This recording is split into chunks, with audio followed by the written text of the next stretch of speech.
Assalamualaikum warahmatullahi wabarakatuh. Selamat datang di acara Didaktif, diskusi daring interaktif yang diadakan oleh Perpustakaan Supiati.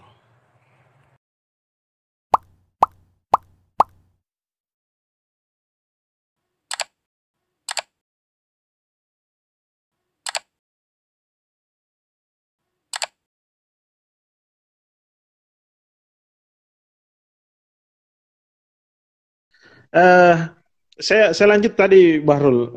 Ternyata memang kemenarikan dari apa ini termasuk otokritik kemarin itu waktu Kanda Aslan Abidin eh, jadi pembicara di Palopo, dia bincang juga bahwa ternyata yang menjadi persoalan kita hari ini adalah persoalan agama.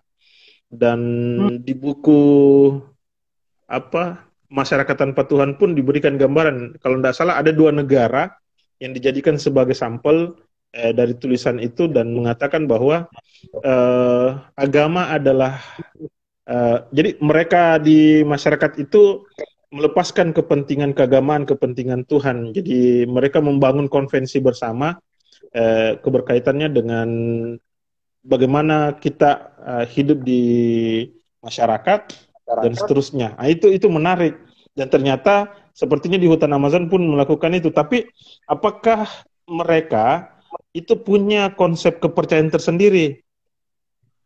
Iya, iya. Jadi Iya, Kak, artinya pasti. di hutan Amazon, itu. Eh ini yang menarik juga menjadi pertanyaan tersendiri, Bahrul. Apakah tidak, ya walaupun misalnya kita tahu Pak Tua si Bolivar ini sudah jatuh cinta terhadap hutan Amazon. Kita tahu juga awal mula Pak Tua meninggalkan daerahnya, ya kita sebutlah kotanya, dan kemudian pergi ke hutan Amazon, itu kan berkaitan dengan apa ya, kekecewaan dia terhadap masyarakat yang melakukan penggunjingan terhadap istrinya yang mandul dan sebagainya. Iya. Karena kita tahu bahwa ketika istrinya telah meninggal, tidak adakah niat terbersit dari pikiran si Bolivar ini untuk kembali lagi ke eh, tempat asalnya.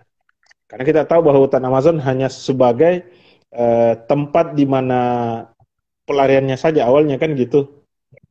Iya.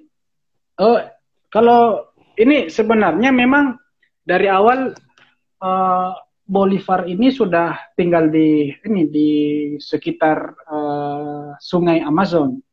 Cuma nanti ketika dia Hmm. ditinggal oleh istrinya, mulailah dia masuk lebih jauh ke wilayah pedalaman, lebih ke tengah lagi, sehingga eh, apa namanya dengan cara itu dia mulai apa namanya meninggalkan perkampungan-perkampungan yang awalnya kan kalau masyarakat yang hidup di sekitar sungai itu menjadikan apa pinggiran sungai itu sebagai daerah pemukiman,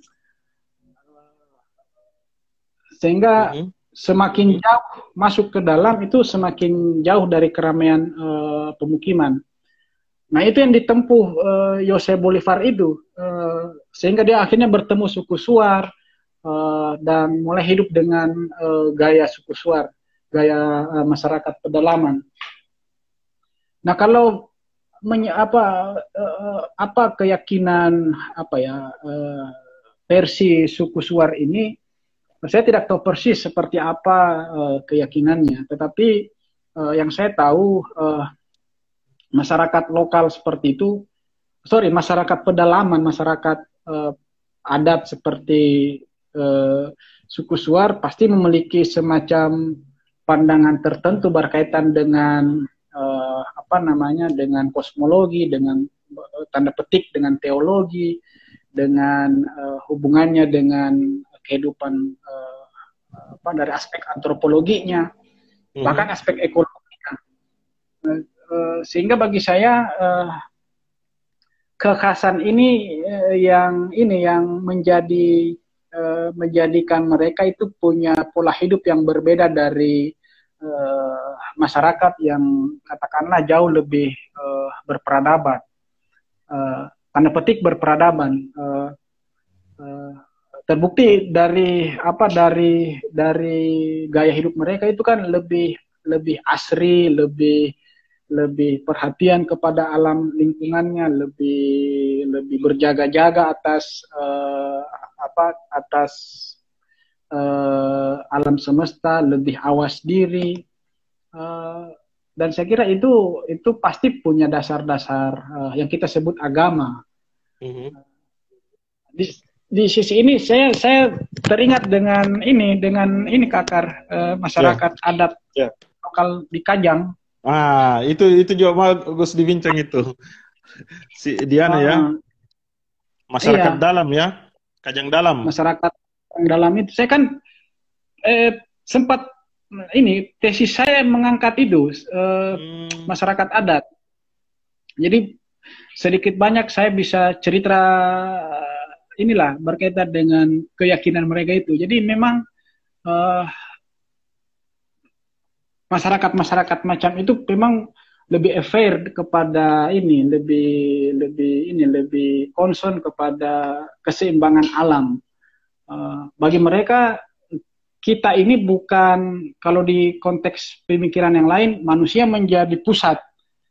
Uh, hmm, Sehingga perlakuan kita atas alam itu seolah-olah kitalah penguasanya. Nah, kalau di masyarakat lokal seperti katakanlah Kajang itu justru sebaliknya. Kita ini hanya bahkan cenderung di bawah satu konteks kosmologi yang lebih besar. Sehingga cara mereka memperlakukan hutan, cara mereka hidup itu jauh dari gaya hingar-bingar manusia seperti sekarang ini. Lebih sederhana, lebih welas asih kalau menurut kajian kan, kemarin kan. ya, ya, Ada ya. orang berbeda. Nah, itu saya temukan di Kajang. Jadi eh, saat membaca ini pun saya terngiang-ngiang itu, oh kayaknya seperti itu di Mirip-mirip dengan masyarakat. Anda ya. Ya, ya, ya. Ya. Nah, hutan kan menjadi basis basis lokalitas mereka, wisdom mereka itu, kebijaksanaan mereka. Artinya pertanyaan sederhananya begini, Bahrul. Apakah konsep sesuatu memang dia selalu terbatas saja? Misalnya begini, kita tahu misalnya masyarakat di Goa ada apa namanya, eh, apa lagi namanya ini, An-Nazir kan? Kalau sesama Anas ya, Anas. mereka, artinya sekelompok mereka itu sangat menarik untuk wow, luar biasa sekali dengan konsep sosialnya mereka. Tapi kalau Betul, mereka betul. sudah keluar itu agak bertentangan dengan konteks masyarakat yang ketika mereka sudah keluar. Nah, di sisi lain juga, ya itu tadi yang misalnya masyarakat Kajang Dalam pun teman-teman bercerita bahwa luar biasa sekali konteks lokalitas yang mereka hadirkan. Nah, yang Hmm. maksud saya kira-kira kalau kalau dipakai konsep seperti ini, apakah masih mengalami keberterimaan di luar? Artinya kita ambil konsep sosialnya, eh, karena konsep keagamaan di sisi lain kita tidak bisa mungkiri bahwa misalnya Kajang Dalam kan masih ada pengaruhnya juga agama di luar, walaupun kita Ya. sebutlah terjadi irisan konsep, artinya ada beberapa yang dari luar itu kemudian mereka terima, tapi tidak sepenuhnya. Misalnya persoalan Hmm. peribadatannya dan seterusnya. Iya. Konsep sosialnya mereka hampir-hampir sama gitu ya. Artinya ada bangunan Hmm. konvensi yang mereka sudah sepakati dan itu turun-temurun sampai sekarang masih berlaku sesamanya Iya. mereka. Nah, ini yang menjadi persoalan. Apakah ketika mereka keluar, jangan sampai itu menjadi ancaman lagi. Kan banyak kasus yang Iya. seperti itu. Banyak kasus yang seperti itu ketika anak muda mereka kembali tiba-tiba menjadi apa ya? Dia Oh dia ya, apa mencoba ya? menawarkan konsep sosial bahwa ini loh yang lebih bagus. Kira-kira gimana itu, Bahrul? Ya tanggapi. Eh, Saya kan begini, kalau mau melihat persoalan itu sebenarnya ada pada apa ya, cara pandang peradaban hari ini yang cenderung menguniversalisasi atau menstandarisasi sesuatu. Kita dianggap berperadaban kalau memegang handphone, kita berperadaban kalau membaca buku, kita berperadaban kalau punya waktu untuk ngopi bersama teman-teman, kita berperadaban kalau bersekolah. Dan saya kira standar-standar ini semakin dimapankan melalui perangkat-perangkat masyarakat selama ini. Yang saya kira efeknya itu tadi, terjadi standarisasi yang bersifat universal, sehingga seolah-olah segala model atau modus kehidupan masyarakat yang sifatnya berbeda-beda itu mesti diseragamkan. Nah, ini yang saya kira menjadi akar problemnya di situ. Jadi sains, kemudian modernisasi, globalisasi, itu kan tantangan-tantangan yang seringkali menjadi hambatan bagi masyarakat lokal seperti suku Kajang itu atau Sungai Amazon itu.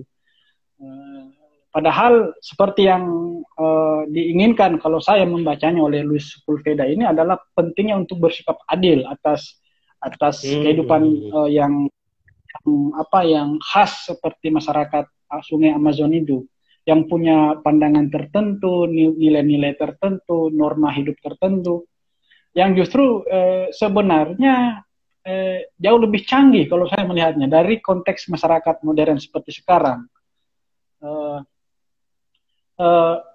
Kayak misalnya di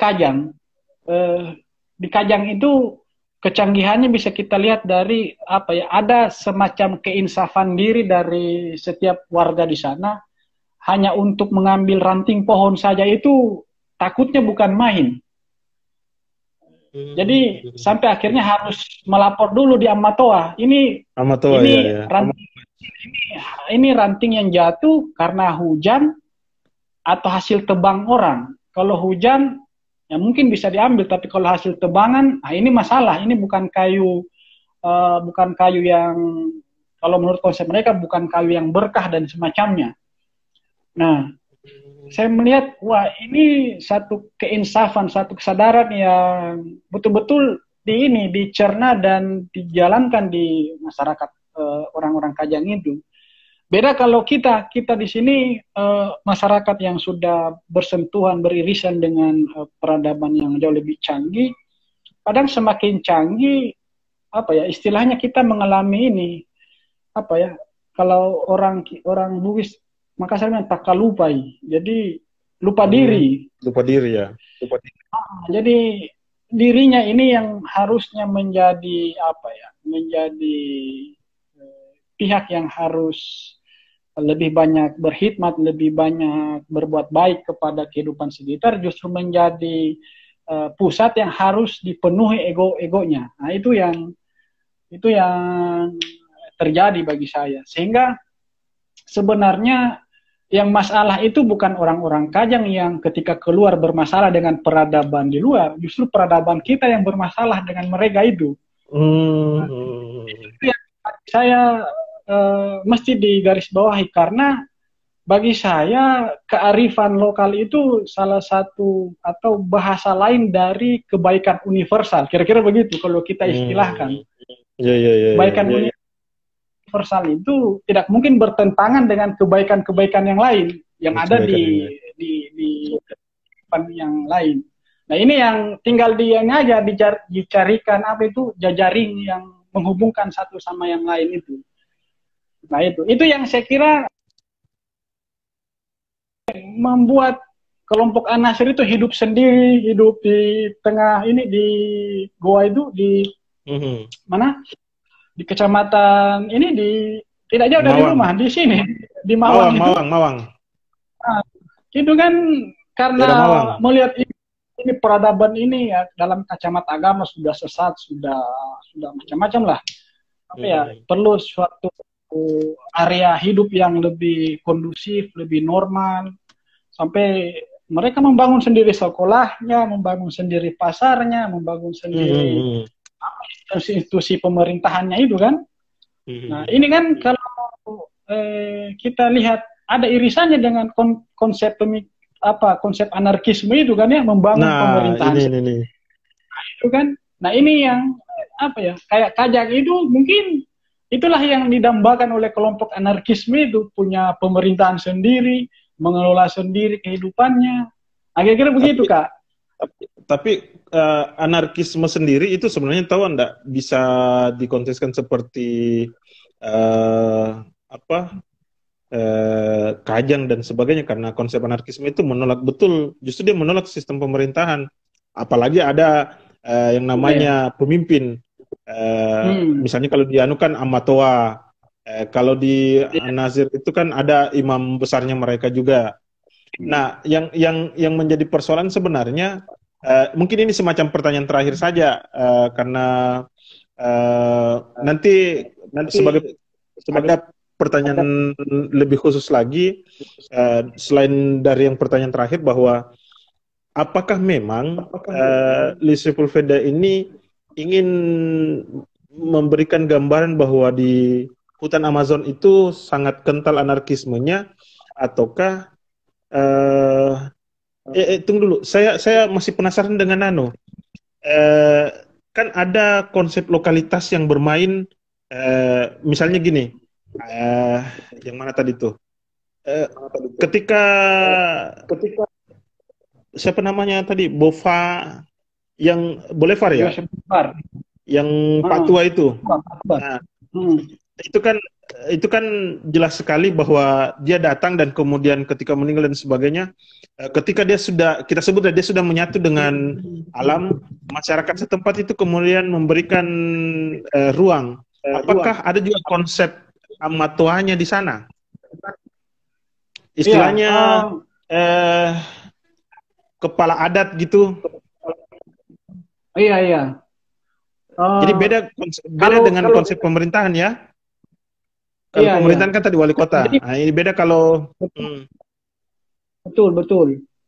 Jadi kalau begini, kalau kita menengok ilmu sosiologi, kebetulan saya anak sosiologi. Makanya saya tanyai. Menurut Max Weber itu ada tipe kekuasaan yang berkaitan dengan tipe kepemimpinan. Yang dua diantaranya itu kekuasaan kekuasaan berbasis legal formal. Ini yang dianut oleh pemerintahan modern, di mana kekuasaannya itu didapatkan atas dasar sah tidaknya itu atas dasar konstitusi. Kemudian ada kepemimpinan berbasis katakanlah agama. Nah, ini yang kita ketahui dicontohkan oleh para nabi-nabi. Dan yang terakhir ini kekuasaan berbasis karisma. Nah, berbasis karisma ini saya kira satu penjelasan yang bisa membantu kita untuk melihat tipe kepemimpinan di masyarakat lokal seperti Sungai Amazon atau Amatoa itu. Jadi legitimasi atau kekuasaan mereka itu tidak ditopang melalui semacam aturan main seperti konstitusi modern, tapi oleh karisma, oleh apalagi di sungai atau di hutan Amazon itu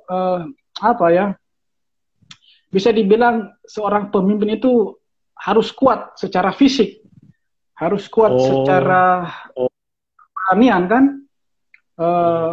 Apalagi orang Shuar itu, suku Shuar itu kan suku yang dikenal tanda petik ya ganas, karena dia punya kebiasaan ini kalau berperang itu berburu kepala manusia.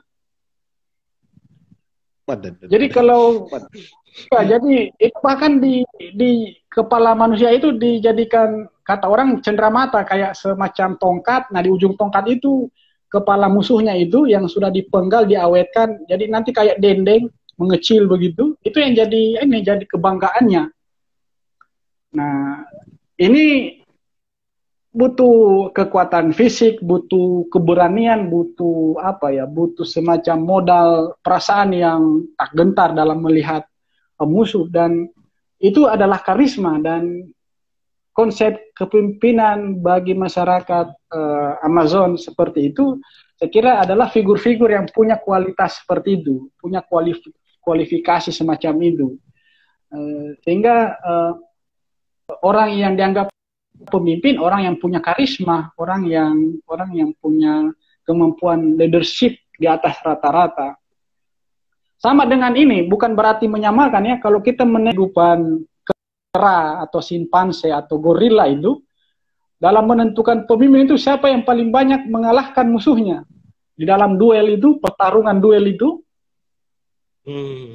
kan pembuktian siapa yang kuat dan siapa yang kalah itu adalah cara dalam menentukan siapa pemimpinnya kan. Nah itu kira-kira begitulah. Kira-kira dalam masyarakat lokal itu sedikit banyak masih ada gaya seperti itu. Jadi tipikal pemimpin itu orang yang sudah banyak memenggal kepala musuhnya, orang yang sudah banyak memperistri perempuan, orang yang sudah banyak. Jadi keperkasaan seperti itu yang jadi ukuran. Dan itu karisma itu penting sekali bagi saya di masyarakat seperti Sungai Amazon seperti itu. Jadi cuman di novel ini tidak ditulis gamblang bahwa ada, tapi karena pusat cerita ini hanya di Jose Pak Tua itu dengan perburuan macan kumbang itu. Jadi tidak banyak porsinya yang mengulas tentang kepemimpinan masyarakat adat seperti itu di sungai-sungai Amazon. Begitu Kak Kar yang saya hasil pembacaanku atas novel ini. Nah, sebagai pertanyaan terakhir, apa sebenarnya yang diinginkan oleh Luis Sepulveda dalam bukunya itu? Selain kita berbicara tentang alam dan sebagainya, kemudian kita berbicara tentang bagaimana istrinya yang pokoknya sebagai pembacanya Bahrul dalam melihat bahwa ternyata Sepulveda ini mau seperti ini.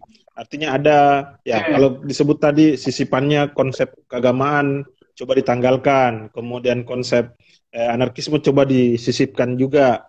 Apakah secara keseluruhan kira-kira Luis Sepulveda itu mau bilang apa gitu, berdasarkan perspektif Bahrul ya? Ya, kalau saya sebenarnya simple. Luis Sepulveda ini hanya mau menyatakan kepada kita bahwa pentingnya menghargai perbedaan, pentingnya menghargai keanekaragaman itu sebagai modus eksistensi yang yang memiliki dasar yang yang bersifat bersifat istimewa, yang bersifat di mana itu semua punya posisi yang sama di kehidupan kita ini. Jadi menghargai komunitas lokal, menghargai orang-orang yang kita anggap kuno, menghargai orang-orang yang kita anggap tradisional. Sebaliknya pun demikian, orang-orang tradisional menganggap. Jadi sama-sama menghargai, lebih bijak di dalam menyikapi kehidupan ini. Dan saya kira kalau saya menghubungkan dengan gagasan kemarin itu di kajian bersama Muhajir Welas Asih itu, saya kira itu yang mau ditekankan, berwelas asihlah kepada keanekaragaman kehidupan yang seringkali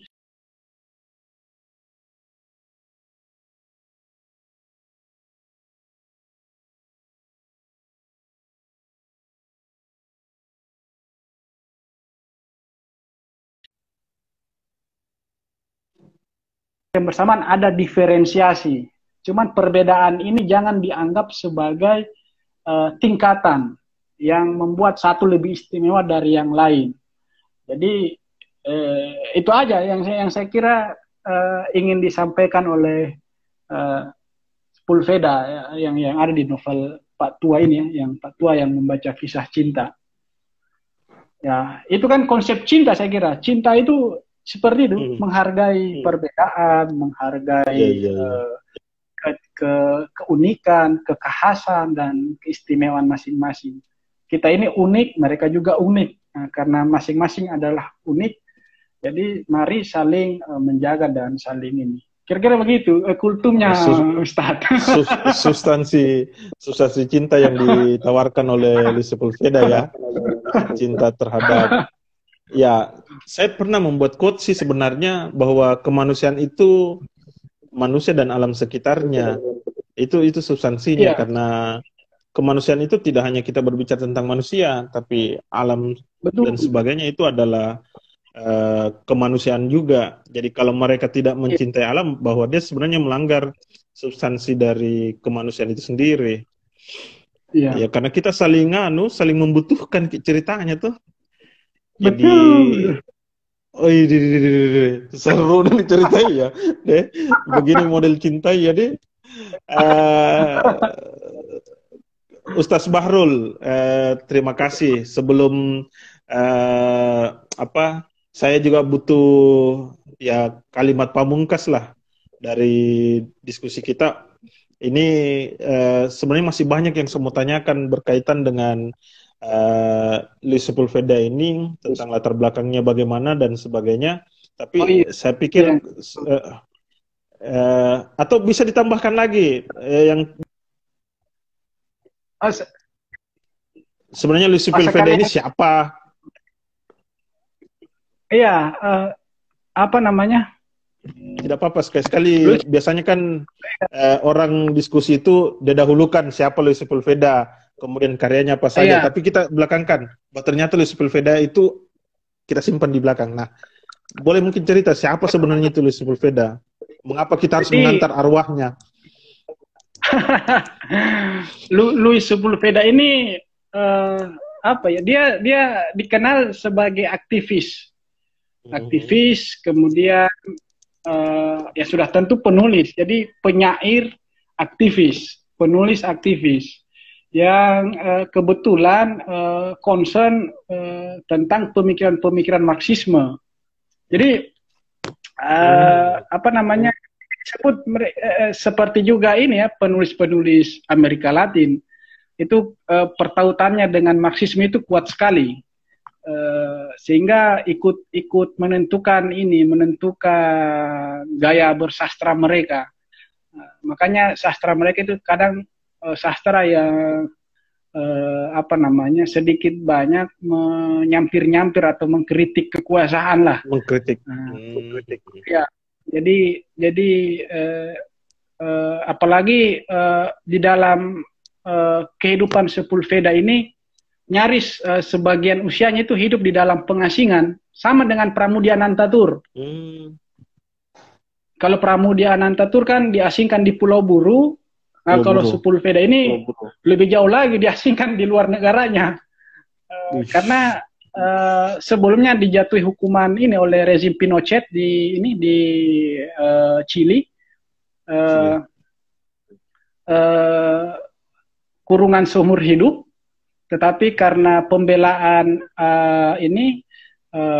oleh lembaga internasional, itu akhirnya diringankan menjadi selama 8 tahun, atau bahkan akhirnya diasingkan selama kurang lebih kalau tidak salah 12 tahun, 20 tahun gitu. Akhirnya hidup di pengasingan.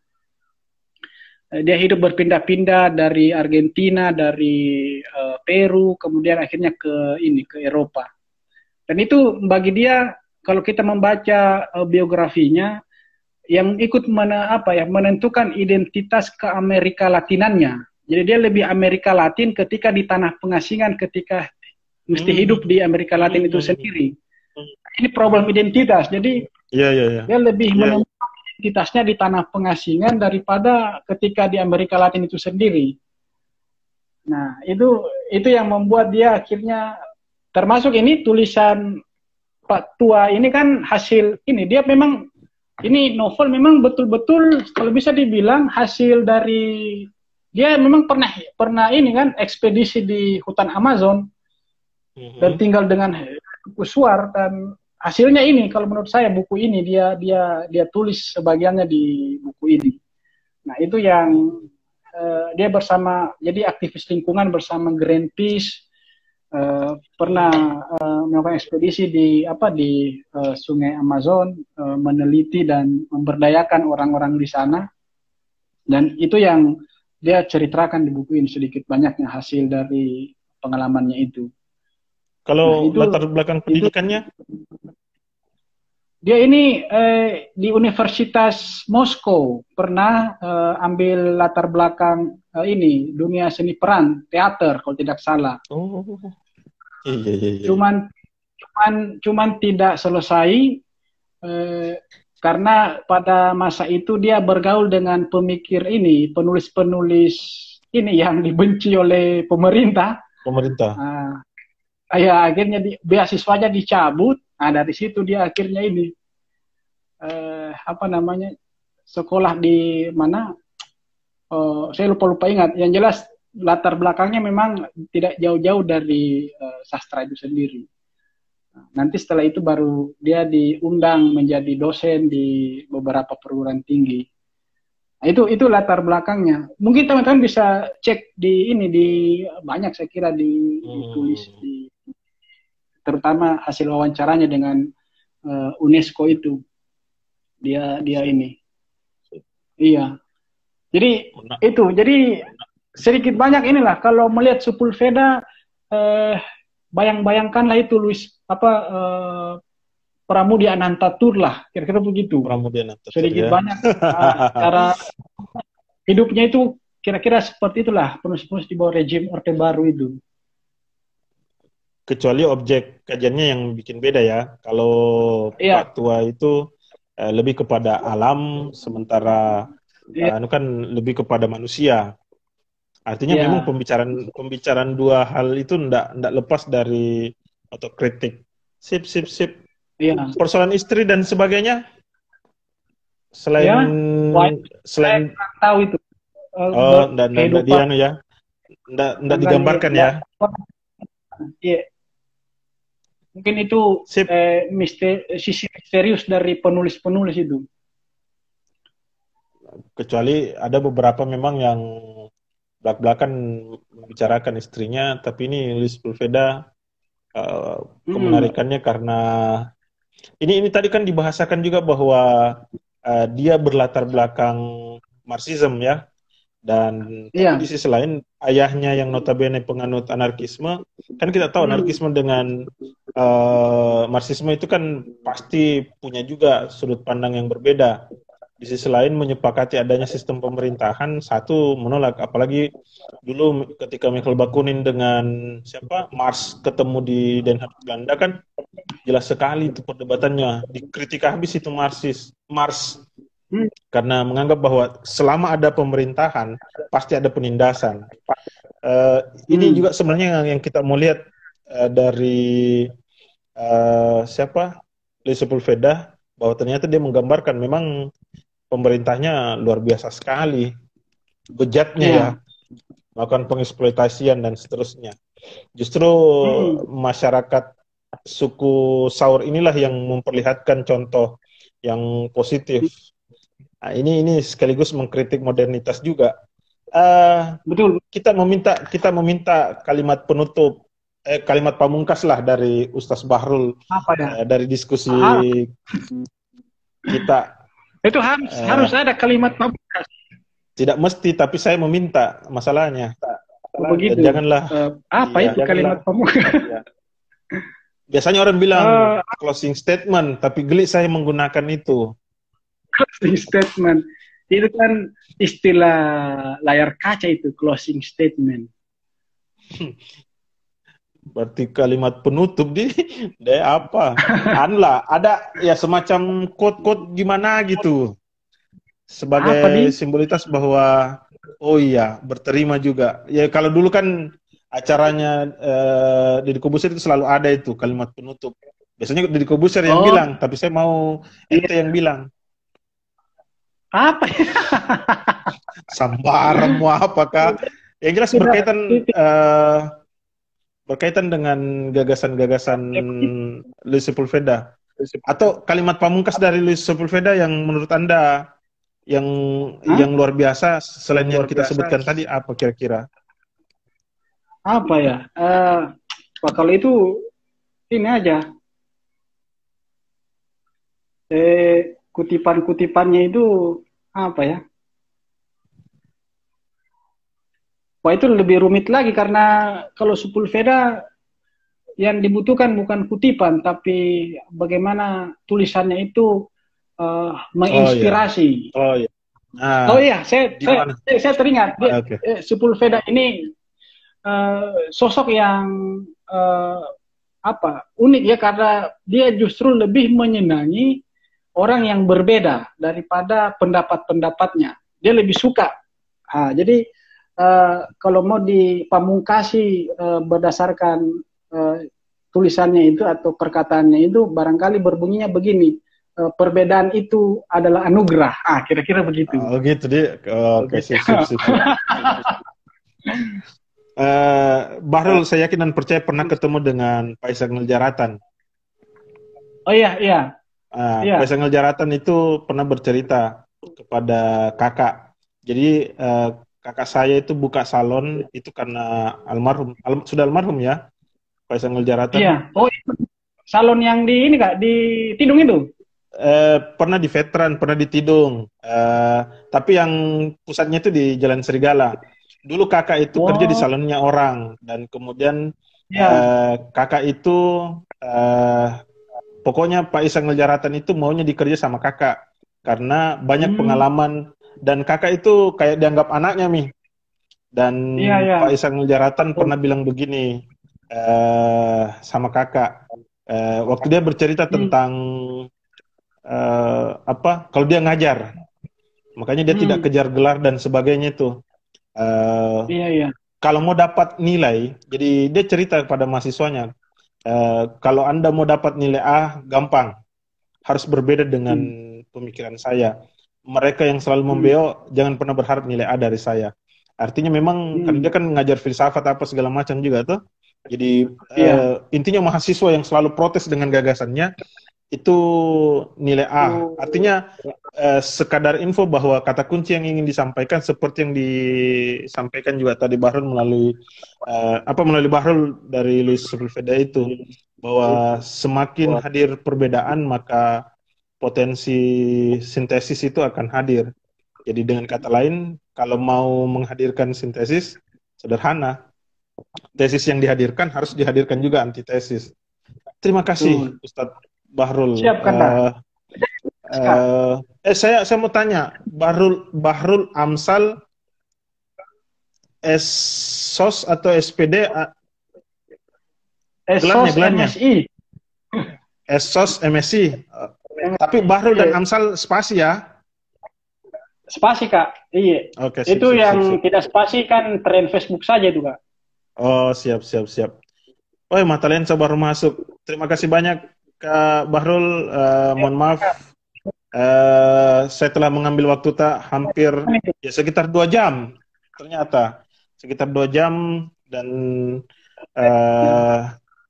saya pikir siap-siap saja untuk di sesi yang di waktu yang lain mungkin kita akan diskusi selanjutnya dengan mungkin topik yang berbeda. Mungkin kita akan berbicara lagi tentang konsep sosiologi karena memang keahlian ente kan memang di sosiologi dan itu penting untuk dibincang juga. Mungkin termasuk terkait tesis Anda yang berkaitan dengan Kajang ya, Kajang dalam. Oh iya, boleh Kak. Iya. Sebelum saya tutup, saya bisa bertanya bagaimana proses pemilihannya Amatua? Itu ada ritus tertentunya Kak. Tidak dengan cara one man one vote, bukan. Ada yang saya dengar katanya lewat burung yang datangi tempat seseorang atau bagaimana gitu. Ada versi yang seperti itu saya dengar. Ada. Iya. Ada yang mengatakan ayam, ada yang mengatakan burung.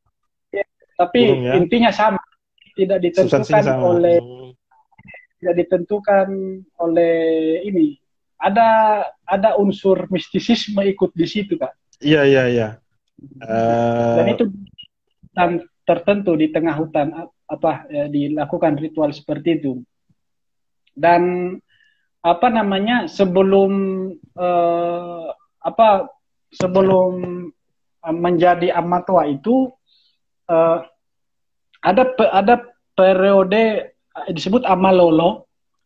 Nah, itu mhm. ada sekian tahun dia harus mempersiapkan diri. Eh, kalau kalau kita mengenal konteks kehidupan sufisme, asketik, nah kira-kira itu yang dialami Seperti itu ya. selama 1 tahun, 2 tahun, ya Oh, untuk idih. akhirnya untuk menjadi amatua seperti yang kita lihat seperti ini, seperti sekarang itu. Terus persoalan teknologi sampai sekarang masih dibatasi masuknya atau bagaimana? Ya itu dilemanya itu di situ Kak, karena kalau menurut apa namanya uh, ilmu sosiologi, tesisnya itu jelas tidak ada masyarakat yang bisa bertahan dari perubahan. Masyarakat pasti berubah. Itu tesis utamanya itu.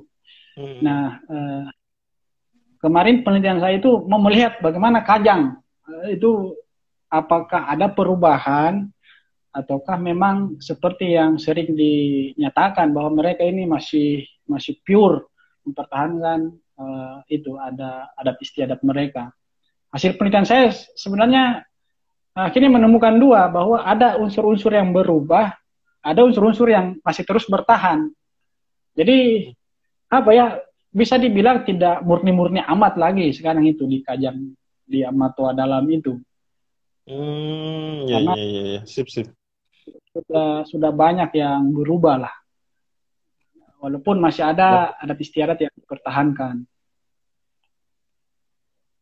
kesakralannya masih Iya, ada beberapa hal yang dianu dia. Sip, sip. ada. Bolehlah nanti kita diskusikan itu ya lebih dalam. Ini Iya ternyata kak, berdiskusi dengan Bahrul itu ndak akan pernah habis. Terima bisa kasih banyak sampai sekali lagi. menjelang Hah? barangkali kak, menjelang Apa? buka, siapa tahu puasa ki, siapa tahu Enggak puasa puasa ki. ke saya. Oh, Oh, ente puasa ya? tidak lama, saya ustaz gitu yang puasa kak. Hah? Sejak Ustaz gitu yang kapan ada puasa. sejak kapan? Nah, Ustaz kok kau? Oh, saya saya itu saya itu gantung ini anu tak diskusi tak hari ini karena persoalannya kalau anu jangan sampai keluar dari yang substansi sampai keluar. walaupun sebenarnya sudah keluar sih karena gara-gara apa irisan Amatoa tadi yang diangkat dengan konteks di Amazon akhirnya ini menarik walaupun sebenarnya memang diskusi kita ndak ya namanya saja Iya, ngobrol iya, biar ngobrol lepas ya ngobrol lah anu warung kopi iya, warung kopi, terserah ero-ero dan ini lebih ero-ero gitu. menarik daripada diskusi yang Ya, cenderung memberikan waktu kepada pembicara dan kemudian kembali dan kemudian ada yang mau ditanyakan. Nah, itu yang menjemukan bagi saya sehingga saya mencoba menawarkan konsep didaktif ini. Jadi cerita iya, lepas dan eh, saya tidak mesti lagi membaca Luis Sepulveda kalau begitu.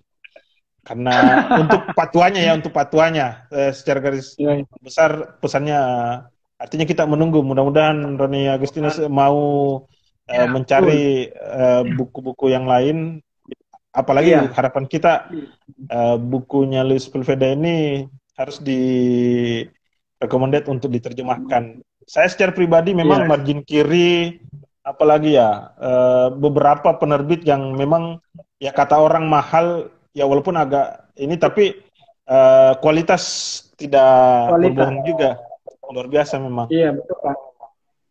menjanjikan memang termasuk sebenarnya belakangan ini agak menarik penerbit basa-basi juga kita Basa-basi. harapannya sempat saya diskusi kemarin sama Kak Uli harapan kita adalah Mizan dengan Gramedia kembali juga ke apa namanya Tahun-tahun ke 90-an, wacana iya tahun-tahun 2000-an 90 2000-an itu saya 2000-an. secara bahasa menerbitkan buku-buku wacana ya pembacaan Hmm, kita ya pasar karena akhirnya kita iya, adalah kebanyakan sekarang buku anak-anak dan memang Ini syukurnya kita karena margin kiri dan beberapa penerbit lain masih menjaga proses dialektika itu, kualitas bacaan. Iya. kualitas bacaan. Sekali lagi terima kasih Kanda Bahrul, Bahrul Amsal SOS MSI ya. Oh Dan iya. salam buat keluarga, salam buat kemenakan, dan Siap. peluk hangat dari saya lagi di Kolaka Utara. Oh, Salam. wah. Makanya Ya, daripada salam untuk mengisi saya. ya Iya, siap. Mengisi kekosongan saja ini, Didaktif hadir. iya. Sekali lagi terima kasih. Siap. Assalamualaikum warahmatullahi wabarakatuh. Waalaikumsalam warahmatullahi wabarakatuh.